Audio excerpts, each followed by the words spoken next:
हमारे प्रिय भाई बहनों को यीशु मसीह के नाम से मेरा नमस्कार, अभिनंदन। और आज के बाइबल के वचन के वाचन के लिए आप सबों को स्वागत करते हैं।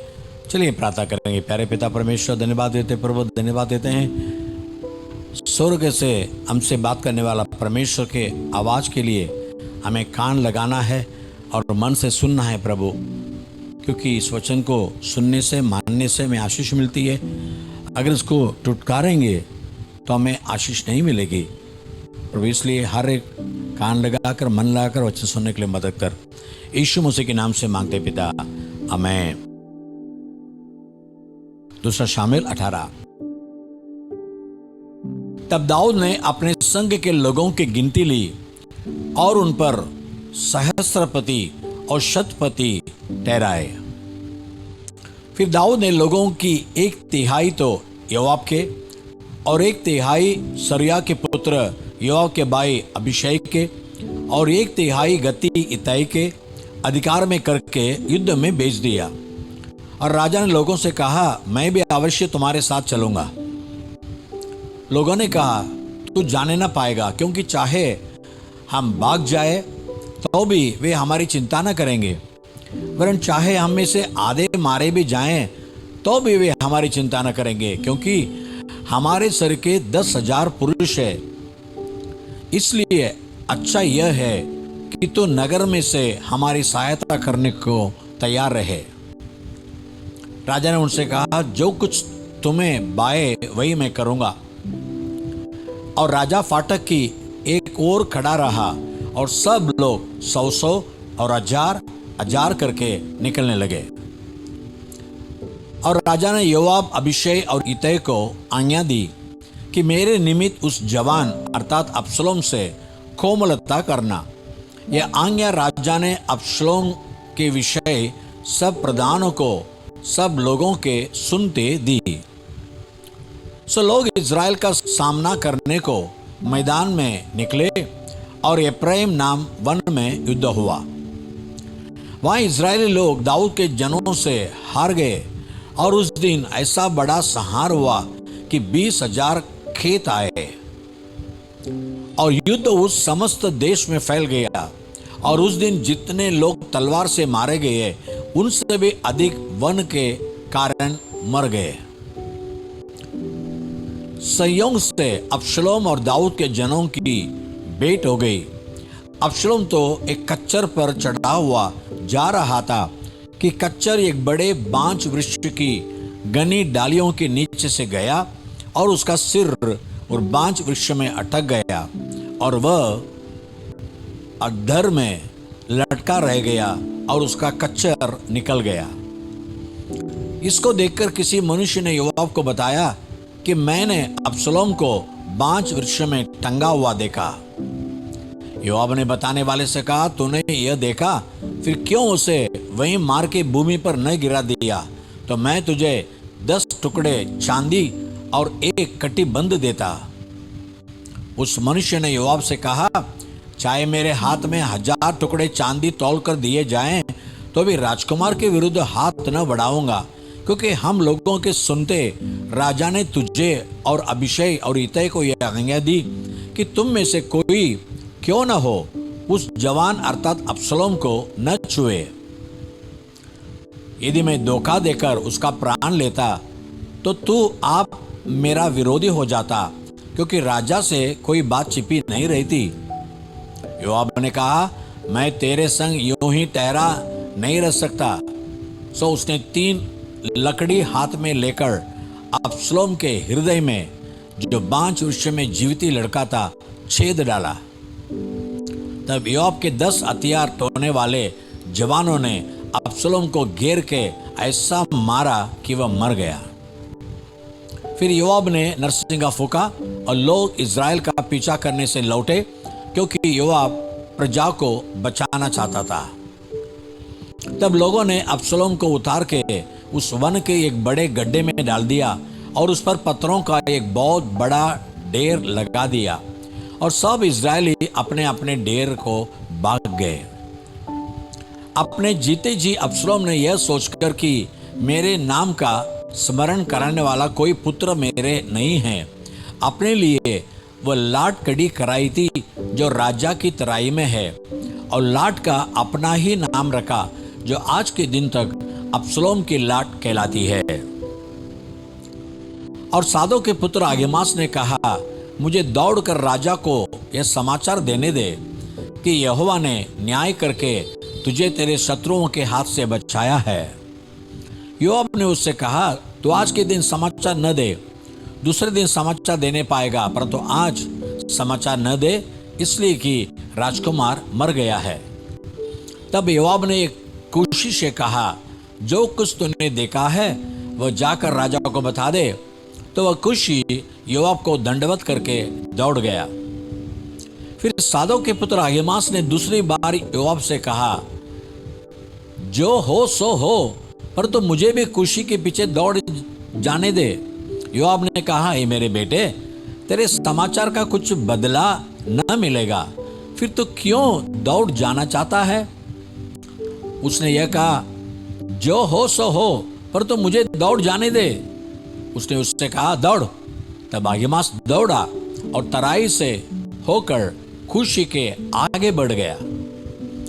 दाऊद तो दो फाटकों के बीच बैठा था कि पैरवा जो फाटक की छत से होकर शहर पनाह पर चढ़ गया था, उसने आंखें उठाकर क्या देखा कि एक मनुष्य अकेला दौड़ा आता है। जब पैरवे ने पुकार के राजा को यह बता दिया, तब राजा ने कहा, यदि अकेला आता हो तो संदेशा लाता होगा। वह दौड़ते दौड़ते निकल आया।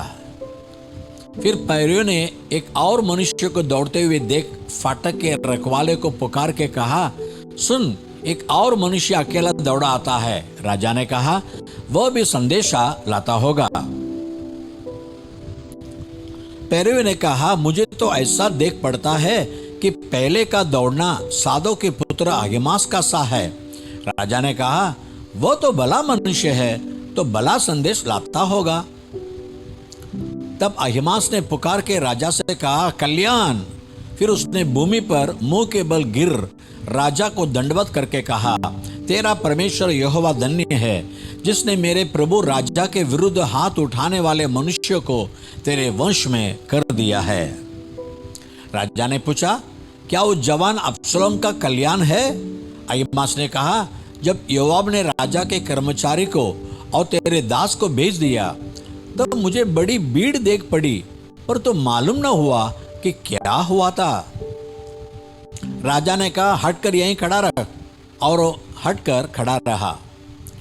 तब कूशी भी आ गया, और कूशी कहने लगा, मेरे प्रभु राजा के लिए समाचार है, यहोवा ने आज न्याय करके तुझे उन सबों के हाथ से बचाया है जो तेरे विरुद्ध उठे थे। राजा ने कूशी से पूछा, क्या वह जवान अर्थात अब्सलोम कल्याण से है? कूशी ने कहा, मेरे प्रभु राजा के शत्रु और जितने तेरे हानि के लिए उठे हैं, उनकी दशा उस जवान की सी हो। तब राजा बहुत घबराया और फाटक के ऊपर की अठारी पर रोता हुआ चढ़ने लगा, और चलते चलते यूं कहता गया कि हाय मेरे बेटे अब्सलोम, मेरे बेटे, हाय मेरे बेटे अब्सलोम, भला होता कि मैं आप तेरी संति मरता। हाय अब्सलोम, मेरे बेटे, मेरे बेटे। पत्रस की पहली पत्री 5वां अध्याय। तुम्हें जो प्राचीन है, मैं उनकी नाई प्राचीन और मसीह के दुखों का गवाह और प्रकट होने वाली महिमा में सहभागी होकर उन्हें यह समझाता हूं कि परमेश्वर के उस झुंड की जो तुम्हारे बीच में है रखवाली करो, और यह दबाव से नहीं, पर तो परमेश्वर की इच्छा के अनुसार आनंद से, और नीच कमाई के लिए नहीं, पर मन लगाकर। और जो लोग तुम्हें सौंपे गए हैं उन पर अधिकार न जताओ, वरन झुंड के लिए आदर्श बनो। और जब प्रधान रखवाला प्रकट होगा तो तुम्हें महिमा का मुकुट दिया जाएगा जो मुरझाने का नहीं।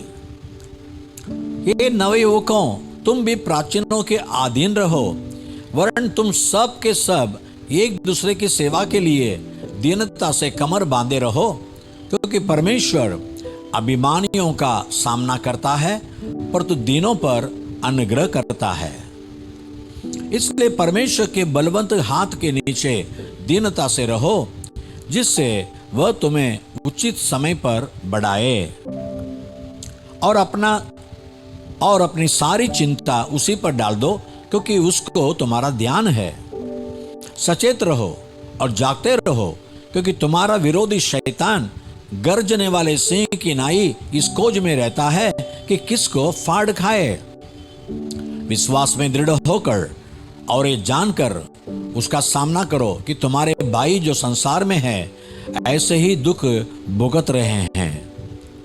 अब परमेश्वर जो सारे अनुग्रह का दाता है, जिसने तुम्हें मसीह में अपनी अनंत महिमा के लिए बुलाया, तुम्हारे थोड़े देर दुख उठाने के बाद आप ही तुम्हें सिद्ध और स्थिर और बलवंत करेगा। उसी का साम्राज्य युगान युग रहे। आमीन।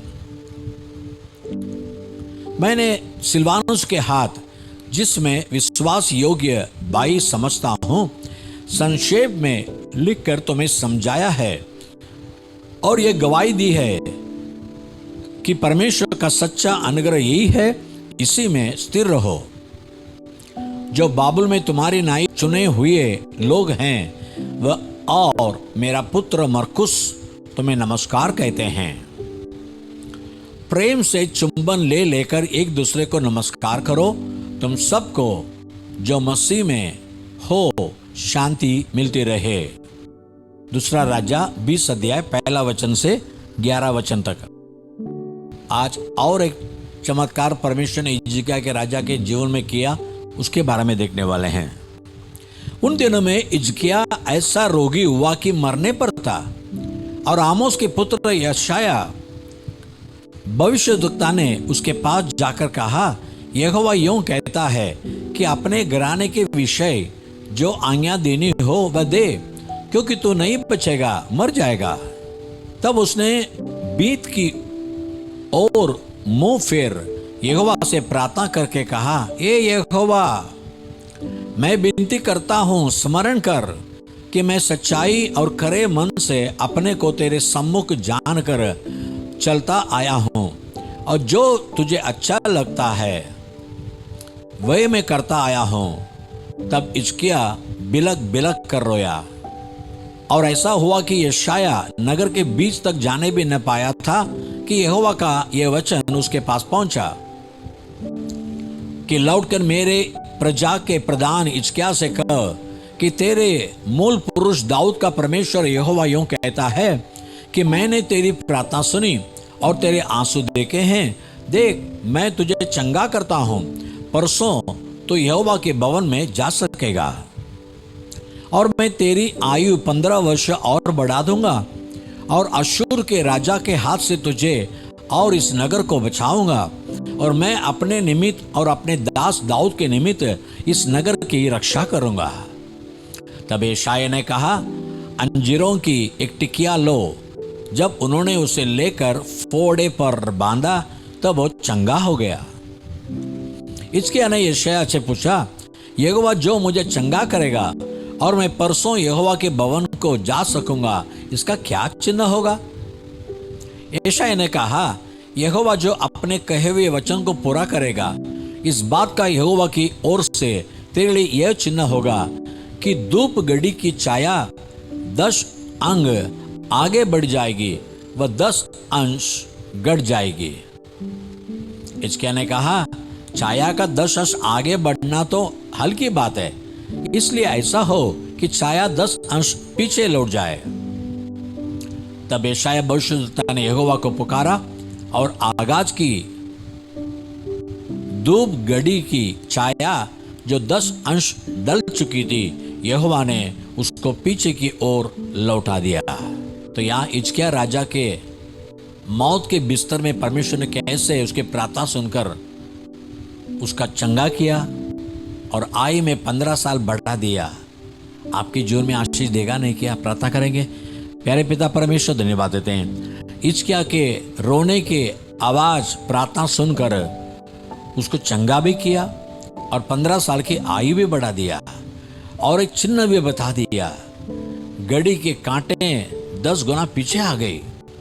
वैसे आज भी प्रभु मेरे जीवन में एक चमत्कार कर, मेरे रोग को चंगा कर, मेरे जीवन में खोया हुआ आशीष वापस मिलने दे। वैसे कह के प्रार्थना करने वाले हरे के जीवन में तेरे हाथ बढ़ा, तेरे घायल हाथ बढ़ा, हरे को छू ले, चंगा कर और आशीष कर। यीशु मसीह के नाम से मांगते पिता, आमीन और आमीन। God bless you. परमेश्वर आपको आशीष करे। आमीन।